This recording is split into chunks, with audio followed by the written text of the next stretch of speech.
নবনীরদনিন্দিত কান্তিধারম রসসাগর নাগর भूपवरं।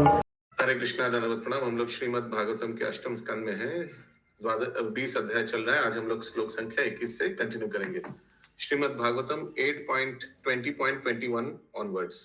21 number श्लोक। तद्वामनं रूपम अवाधताद्भुतम् तद्वामनं रूपं वर्धता अद्भुतम् हरेरनन्तस्य गुणात्रयात्मकम् हरेण तस्य गुणात्रय तत्कथम् भूखं दिशोऽध्युर्विवरा पयोधयास् भूखं दिशो दुर्विवरा पयोधय तीर्यं नृदेवा ऋषयो यदा सता नृदेवा ऋष्यो यदा सत। अनुवाद पढ़िए। अनुवाद। तब अनंत भगवान, जिन्होंने वामन का रूप धारण कर रखा था, भौतिक शक्ति की दृष्टि से आकार में बढ़ने लगे, यहाँ तक कि ब्रह्मांड की सारी वस्तुएं, जिनमें पृथ्वी, अन्य लोक, आकाश, दिशाएं, ब्रह्मांड के विभिन्न छिद्र, समुद्र, पक्षी, पशु, मनुष्य, देवता तथा ऋषिगण सम्मिलित थे, उनके शरीर के भीतर समा गए। तात्पर्य। बलि महाराज वामन देव को दान देना चाह रहे थे, किंतु भगवान ने अपने शरीर का ऐसा विस्तार किया कि बलि यह देख लें कि इस ब्रह्मांड के प्रत्येक वस्तु पहले से ही भगवान के शरीर में है। वस्तुतः कोई भी व्यक्ति भगवान को कुछ भी नहीं दे सकता, क्योंकि वे प्रत्येक वस्तु से पूर्ण हैं। कभी कभी कोई भक्त गंगा नदी को गंगा जल अर्पित करते देखा जाता है। वह गंगा में स्नान करने के बाद अंजुलि में गंगा जल भरकर गंगा को वापस अर्पित करता है। वस्तुतः जब कोई गंगा से एक अंजुलि जल लेता है तो गंगा का कुछ घटता नहीं। इसी प्रकार जब कोई भक्त गंगा में एक अंजुलि जल डालता है तो उससे गंगा जी में कोई वृद्धि नहीं होती, किंतु ऐसे अर्पण से भक्त माता गंगा का भक्त बनने का यज्ञ प्राप्त करता है। इसी प्रकार जब हम श्रद्धा और भक्ति के साथ कोई वस्तु अर्पित करते हैं तो अर्पित की गई वस्तु न तो हमारी होती है, न ही इससे भगवान के ऐश्वर्य में कोई वृद्धि होती है। किंतु यदि कोई मनुष्य अपना सब कुछ अर्पित करता है तो वह भक्त के रूप में मान्य हो जाता है। इस संबंध में यह उदाहरण दिया जाता है कि यदि कोई अपने मुखमंडल को माला तथा चंदन के लेप से सजाकर दर्पण में अपना प्रतिबिंब देखे तो उसके चेहरे का प्रतिबिंब अपने आप सुंदर लगने लगता है। हर वस्तु के मूल स्रोत भगवान हैं, जो हमारे भी आदि स्रोत हैं। अतएव जब भगवान को सजाया जाता है तो भक्त तथा सारे जीव स्वतः सज जाते हैं। हरे कृष्णा। भगवान कौन सा श्लोक 21 का है कि 22 का है? अभी 22 शुरू होगा। तो इस लास्ट वाला सेंटेंस फिर से पढ़िए अंजना माता जी। हर वस्तु के मूल स्रोत भगवान हैं, जो हमारे भी आदि स्रोत हैं। अतएव जब भगवान को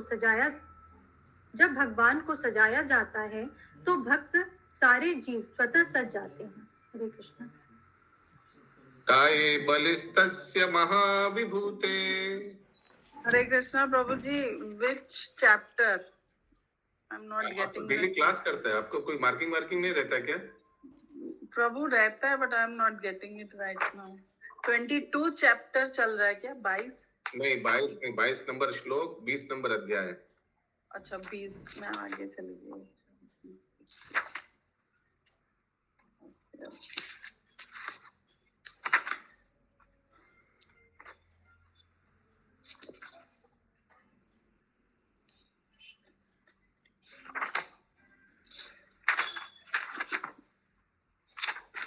यस प्रभु।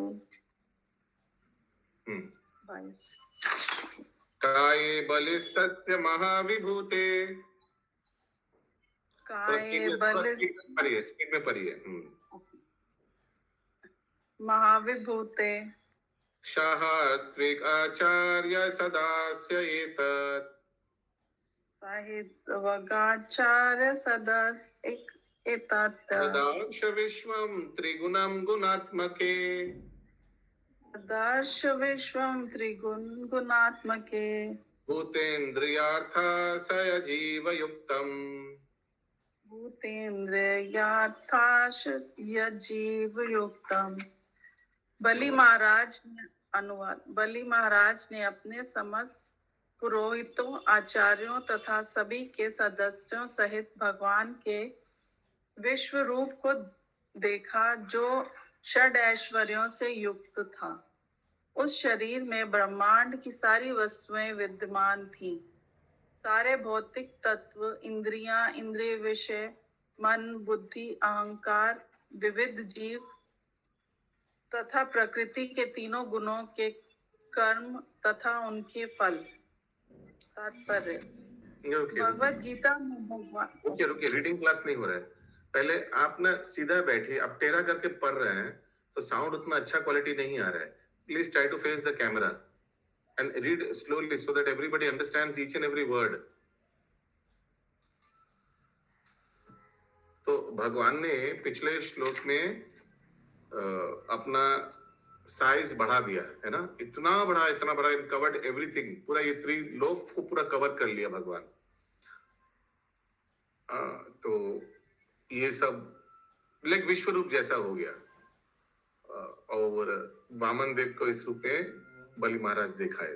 अनुवाद तात्पर्य पढ़िए, स्लोली पढ़िए, स्लोली।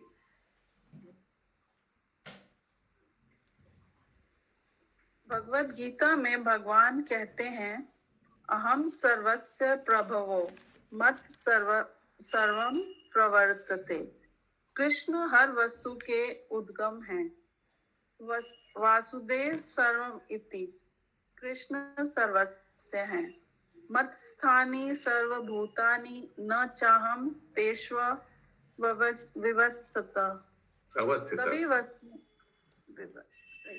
सभी वस्तुएं भगवान के शरीर में विद्यमान है, फिर भी भगवान सर्वत्र नहीं है। मायावादी चिंतक सोचते हैं कि चूंकि भगवान परब्रह्म प्रत्येक वस्तु हो गए हैं, इसलिए उनका कोई पृथक अस्तित्व नहीं। अच्छा नहीं पढ़ रहा है सर। निर्गुण लिंबरी माथी वांट टू रीड। वेदगामिनी मैं नहीं कर पाऊंगा। वेदगामिनी राधा रानी माता जी। हाँ पर मुझे 1 मिनट पर बुक निकालते हो। बुक निकालते तो इतना समय क्लास में क्या कर रहे थे? बुक प्रभु अभी हम ज्वाइन किए हैं। यस, अच्युत कर्ण से प्रभु पढ़िए।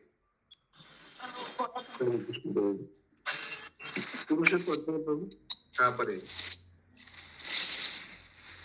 श्री भगवत गीता में ज्वाइन करते हैं जो लोग पढ़ते हैं डेली 2-4 लोगों की तो पढ़ाते हैं ना। तो आप लोग लेट करके क्यों ज्वाइन करते हैं? जब ज्वाइन करते हैं बुक लाता हूँ, कौन सा चैप्टर है, रुकिए वीडियो ऑफ करता हूँ, रेडी होता हूँ, फ्रेश होता हूँ। ये क्या है? क्लास के समय आप लोग को मालूम नहीं बुक लेकर बैठना है। मैं आपसे बोल रहा हूँ अच्युत कर्णेश्वर प्रभु, हमेशा 2-4-5-10 मिनट लेट आते हैं। Why? Don't you know the timing of the class? Book लाने में थोड़ा डिस्टर्ब हुआ। पढ़िए तात्पर्य। श्रीमद् भागवत गीता में पूर्ण पुरुषोत्तम भगवान कहते हैं, अहम सर्वस्य प्रभवो मत्तः सर्व प्रवर्तते। श्री कृष्ण हर वस्तु के उद्गम है। वासुदेव सर्वमिति। श्री कृष्ण सर्वस्व है। मत स्थानी सर्वभूतानि न चाहम तेष्वस्थित। सभी वस्तुएं श्री भगवान के शरीर में विद्यमान है, फिर भी श्री भगवान सर्वत्र नहीं है।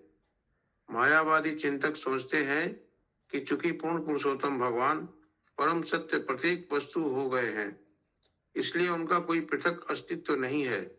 उनका दर्शन अद्वैतवाद कहला जाता है, किंतु वास्तव में उनका दर्शन सही नहीं है। यहाँ पर बलि महाराज श्री भगवान के विराट रूप के दृष्टा थे और वह शरीर दिख रहा था। यह द्वैतवाद है। सदा दो प्राणी होते हैं, एक दृष्टा और दूसरा दृश्य। दृष्टा पूर्ण का अंश होता है, किंतु वह पूर्ण के तुल्य नहीं होता। पूर्ण का अंश दृष्टा पूर्ण से अभिन्न होता है, किंतु अंश होने के कारण यह कभी पूर्ण नहीं हो सकता। यह अचिंत भेदाभेद दर्शन अर्थात एक साथ ऐक्य तथा भिन्नता का दर्शन है, जिसका प्रतिपादन श्री भगवान श्री चैतन्य महाप्रभु द्वारा हुआ है। ओके, क्लियर है। दृष्टा दृश्य, दृष्टा हम लोग हैं, भगवान के अंश है। अंश अंश ही रहेंगे, कभी पुण्य नहीं हो पाएंगे।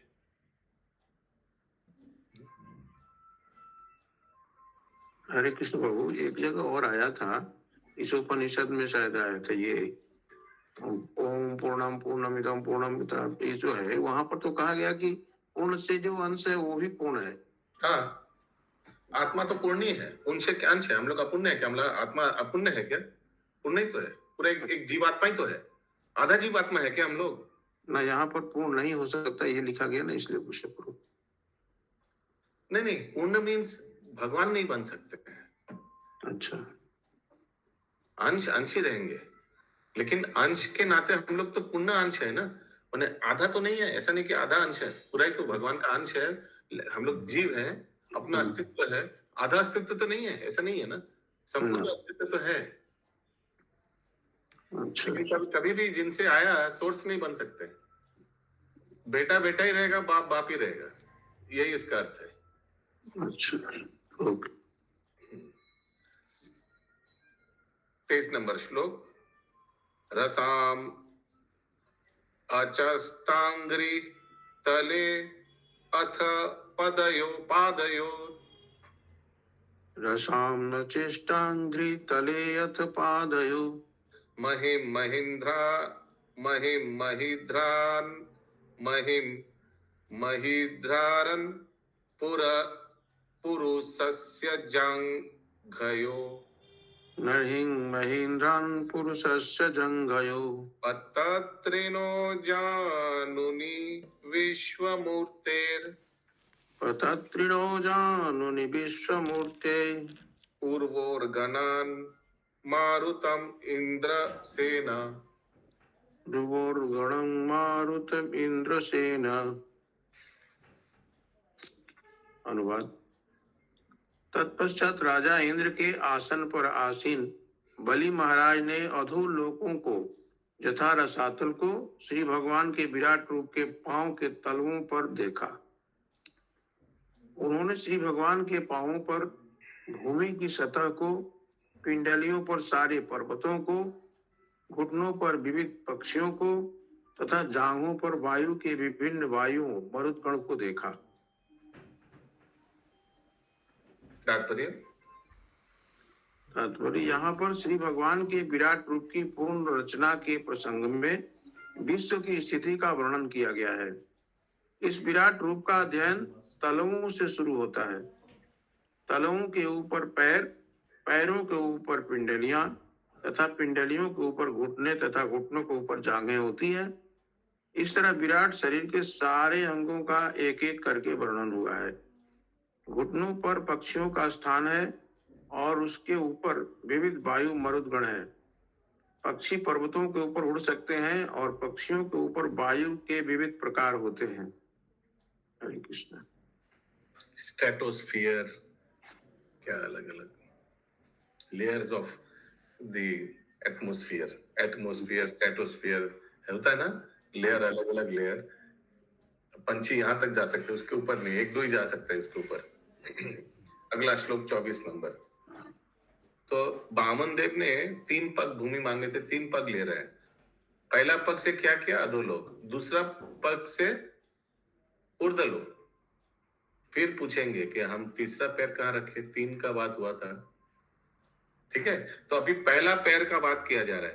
पहला पग पैर से कहा? निम्न लोक या अधोलोक बोलते ना। अभी 24 नंबर श्लोक। संध्याम विभोर्वा शशिगूय एक्सात् संध्यां विहुर्वा शशिगोह्य ऐक्षत प्रजापतिं जांघने आत्ममुख्यान् प्रजापतिं जङ्घने आत्ममुख्यान् नाभ्यां नभकु शिशु सप्त सिन्धुन् नाभ्यां नभकुक्षिषु सप्त सिन्धु उरुक्रमस्योरसि चार्क्षमालम् गुरुक्रमस्योरस्य चक्षमालाम्। अनुवाद। बलि महाराज ने अद्भुत कार्य करने वाले श्री भगवान के वस्त्रों के नीचे संध्या की जगमग देखी। उनके गुप्तांगों में प्रजापतियों को देखा और उनके कटी प्रदेश के गोल भाग में उन्होंने अपने आप को तथा अपने विश्वस्त पार्षदों को देखा। उन्होंने श्री भगवान की नाभि में आकाश, कमर में सातों समुद्र। एक सेकंड अपने आप को भी दिखा है ना? हाँ, कमर में अपने आप को। तो ये सब नीचे निम्न, क्योंकि तो असुर कुल में है ना, तो इसीलिए नीचे सब अपने आप को भी देख रहे हैं। आगे ना श्री भगवान की नाभि में आकाश, कमर में सातों समुद्र तथा उनके वक्षस्थल में तारों के सारे समूह देखे। अगला श्लोक 25 से 29। अच्छा, ये हम ही पढ़ लेते हैं। हियंग धर्मं स्तनयोर्मुरारेर ऋतं च सत्यं च मनस्यथेन्दुं श्रियं च वक्षा सरविन्दहस्तं कंठे च सामानि समस्तरे रेफन् इंद्र प्रधानाम अमरान् भुजेषु तत्कारणयो काकुभोदयु च मूर्धनि केशेषु मेघान् शवसानं नासिकायम् अक्ष्णोश्च सूर्यं वदने च वाणिम् वन्यां च छन्दांसि रजसे जलेशं भ्रुवोर्निषेधं च विधिं च पक्ष्मषु आहश्च रात्रिं च परास्य पुंसो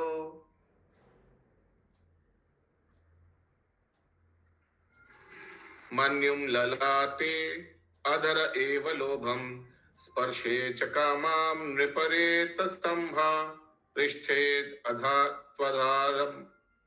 त्वधर्मं क्रमणेषु यज्ञं छयाशु मृत्युं हसिते च मायां तनुरुहेशा सधिजातयश्च नादीश्च नादीषु शीलनखेषु बुद्ध्यवजं देवगणान् ऋषिञ्च प्राणेषु जत्रे स्थिरजङ्गमानि स्थाने प्राणेषु गत्रे स्थिरगञ्जमानि जंगमानि सर्वाणि भूतानि ददर्श वैर। अनुवाद। हे राजन, उन्होंने भगवान मुरारी के हृदय में धर्म को देखा, वक्षस्थल पर मधुर शब्द तथा सत्य, मन में चंद्रमा, वक्षस्थल पर हाथों में कमल पुष्प लिए लक्ष्मी जी, गले में सारे वेद तथा सारी शब्द ध्वनिया, बाहुओं में इंद्र इत्यादि सारे देवता, दोनों कानों में सारी दिशाएं, सिर पर उच्च लोक, बालों में बादल, नथुनों में वायु, आंखों में सूर्य, मुख में अग्नि को देखा। उनके शब्दों से सारे वैदिक मंत्र निकल रहे थे। उनकी जीभ पर जल के देवता वरुण देव थे। उनकी भौहों पर विधि विधान तथा उनकी पलकों पर दिन रात थे। आंखें खुली रहने पर दिन और बंद होने पर रात्रि। उनके मस्तक पर क्रोध और उनके होठों पर लालच था। हे राजन, उनके स्पर्श में कामेक्षाएं, उनके वीर्य में सारे जल, उनकी पीठ पर अधर्म, उनके अद्भुत कार्यों या पगों में यज्ञ की अग्नि थी, उनकी छाया में मृत्यु, उनकी मुस्कान में माया थी और उनके शरीर के सारे बालों पर औषधियों तथा लताएं थी। उनकी नाड़ियों में सारी नदियां, उनके नाखूनों में सारे पत्थर, उनकी बुद्धि में ब्रह्मा जी, देवता तथा महान ऋषिगण और उनके सारे शरीर तथा इंद्रियों में सारे चर तथा अचर जीव थे। इस प्रकार बलि महाराज ने श्री भगवान के विराट शरीर में प्रत्येक वस्तु को देखा। हरे कृष्ण। सर्वात्मनिदं भुवनां निरीक्ष्य सर्वात्मनीदं भुवनं निरीक्ष्य सर्वसुराकास्मलम् आपुरंग सर्वे असुरा कस्मलाम् अपूरंग सुदर्शनं चक्रमः असाय चेजो सुदर्शनं चक्रम् असह्य तेजो धनुश्च संगम स्तनयित्सु घोषम।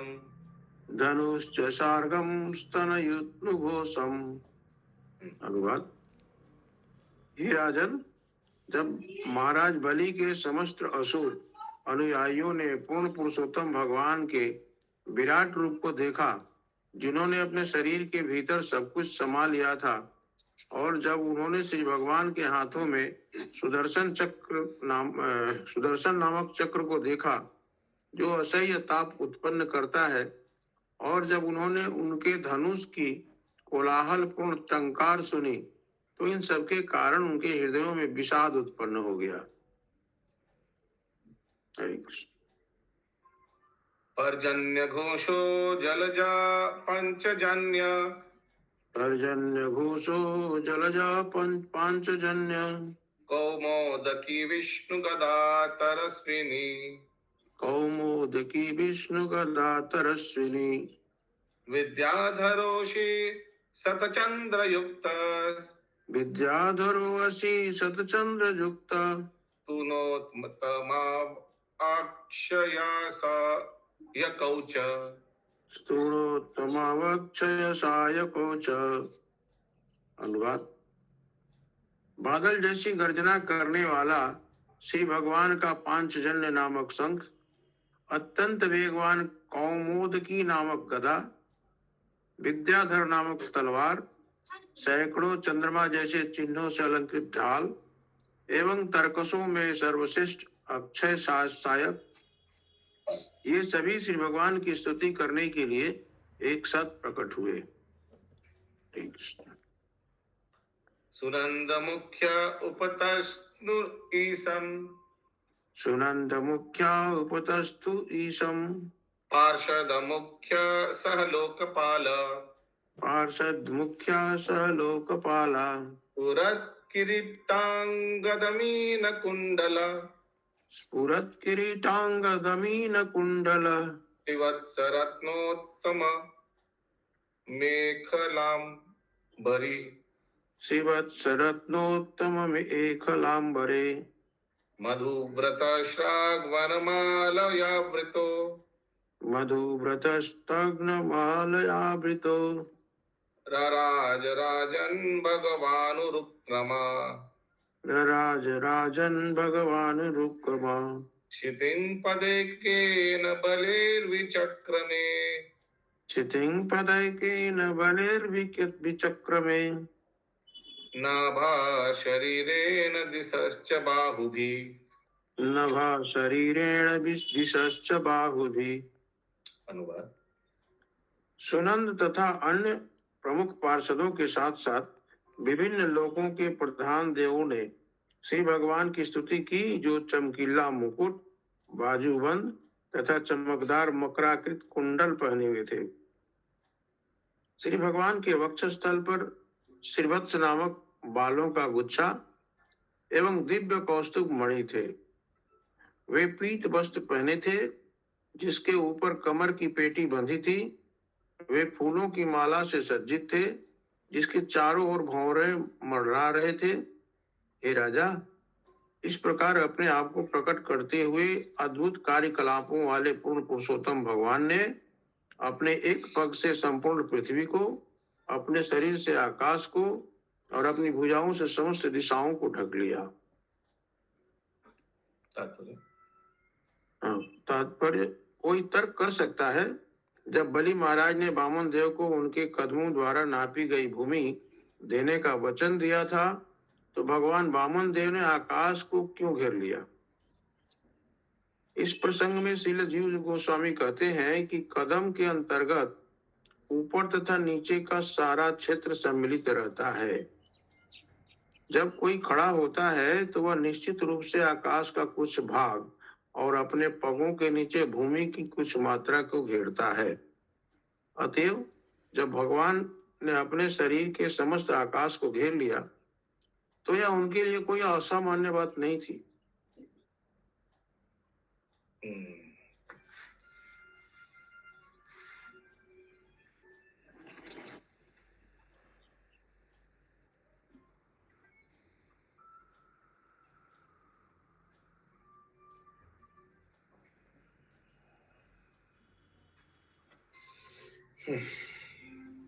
अगला श्लोक 34।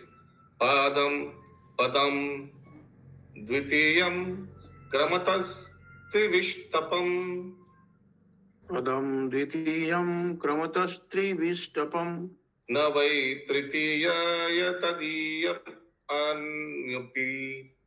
न वै तृतीयाय तदीयम् अन्वपि उरुक्रमस्याङ्घ्रिर् उपार्यपार्यथो उरुक्रमस्याङ्घ्रिरुपर्यपर्यथो महर्जनाभ्यां तपसा परं गता। महर्जनाभ्यां तपसा परम गत। अनुवाद। जब श्री भगवान ने अपना दूसरा पग भरा तो उसमें सारे स्वर्ग लोक आ गए। अब तीसरे पग के लिए रंच मात्र भी भूमि न बची, क्योंकि श्री भगवान का पग महरलोक, जनलोक, तपोलोक, यहाँ तक कि सत्यलोक से भी ऊपर तक फैल गया। हरे कृष्ण। तात्पर्य। जब श्री भगवान का पग महरलोक, जनलोक, तपोलोक तथा सत्यलोक सहित सारे लोकों की ऊंचाई से भी ऊपर चला गया। हरे कृष्ण। सबको समझ में आ रहा है ना? पहला कदम से अधोलोक, निम्नलोक कवर किया, दूसरे कदम से ऊर्ध्वलोक, इसीलिए आप देख रहे हैं देवलोक इत्यादि, तपोलोक, सत्यलोक, सब ऊपर वाला अपर प्लैनेटरी सिस्टम्स। हाँ बोलिए माता जी। वो जो पहले पैर से वो आकाश भी तो नापे, तो आकाश तो ऊपर होता है ना, तो फिर निम्न कैसे चला गया? नीचे भी है, आकाश सब जगह है, क्योंकि ब्रह्मांड गोल है। ठीक है। अच्छा, ठीक। तात्पर्य। यह ब्रह्मांड 5 तत्वों भूमि, रापो, अनलो, वायु, खम्म से आच्छादित है। जैसा कि शास्त्रों में कहा गया है, ये तत्व सतहों अन्य के स्तरों के रूप में है और प्रत्येक सतह पिछली सतह से 10 गुना मोटी होती जाती है। फिर भी श्री भगवान के नाखून इन सभी सतहों को भेद गए और छेद बनाकर आध्यात्मिक जगत तक पहुंच गए। इसी छेद से गंगा का पानी छनकर इस भौतिक जगत में आया। इसलिए कहा जाता है, पद नखी नीरज जनित जन पावन। दशावतार स्तोत्र 5। चूंकि श्री भगवान ने ब्रह्मांड के आवरण में एक छेद कर दिया, इसलिए पतित आत्माओं के उद्धार हेतु गंगा जल इस भौतिक जगत में आया। इस प्रकार श्रीमद् भागवत के 8वें स्कंद के अंतर्गत बलि महाराज द्वारा ब्रह्मांड समर्पण नामक 20वें अध्याय के भक्ति वेदांत तात्पर्य पूर्ण हुआ। तो जब ऊपर वाला प्लैनेट्स, हायर प्लैनेटरी सिस्टम, ऊर्ध्वलोक के लिए पैर उठाया, दूसरा पैर, तो उनका अंगुष्ठा ऊपर वाला सीलिंग में टच कर लिया और थोड़ा छिद्र हो गया, तो ऊपर जो गंगा मैया है वो अंदर आने लग गया उनकी कृपा से जड़ जगत में। यही लिखा है। किसी को समझ में दिक्कत हो रहा है? प्रभुजी आ रहा है। ग्रंथराज श्रीमद् भागवतम की जय, श्रील प्रभुपाद जी की जय। अध्याय 21 श्री भगवान द्वारा बलि महाराज को बंदी बनाया जाना। इस अध्याय में बतलाया गया है कि भगवान श्री विष्णु ने किस प्रकार बलि महाराज के जस का प्रचार करने की इच्छा से तीसरे पग के लिए अपना वचन न निभा पाने के कारण बलि महाराज को बंदी बना लिया। मैंने इसमें पूछेगा बलि महाराज को, आप 2 पैर तो ले लिया, आपको तीसरा पैर बोला था, 3 पैर, क्या भिखारी हो? ऐसे बोलेगा एकदम, आप क्या भिखारी हो? आपका बस जितना जगह है सिर्फ दो ही पैर रखने के लिए जगह है, ऐसे करके बोलेगा, बहुत टॉन्टिंग वे से बोलेगा, फिर रस्सी से बांध लेगा, बहुत कुछ करेगा। अभी भी टॉर्चर खत्म नहीं हुआ, अभी टॉर्चर जस्ट शुरू हुआ। जब पूर्ण पुरुषोत्तम भगवान का दूसरा पग ब्रह्मांड के सर्वोच्च लोक ब्रह्मलोक जा पहुंचा, तो उनके अंगूठे के नाखून से के तेज से उस लोक का सौंदर्य घट गया। तब ब्रह्मा जी ने मरीचि इत्यादि ऋषियों तथा उच्च लोकों के प्रधान देवों समेत श्री भगवान की विनम्र स्तुति और पूजा की। उन्होंने श्री भगवान के चरणों का प्रक्षालन किया और सारी सामग्री से उनका पूजन किया। ऋक्षराज जामवान ने श्री भगवान की महिमा को गुंजाने के लिए अपना बिगुल बजाया। जब बलि महाराज का सर्वस्व छीन गया तो सारे असुर अत्यंत क्रुद्ध हुए। बलि महाराज के ऐसा न करने की चेतावनी देने पर भी उन सबने श्री भगवान विष्णु के विरुद्ध अपने हथियार उठा लिए, किंतु भगवान श्री विष्णु के नित्य पार्षदों ने इन सबको हरा दिया और वे सब बलि महाराज के आदेशानुसार पाताल लोक में चले गए।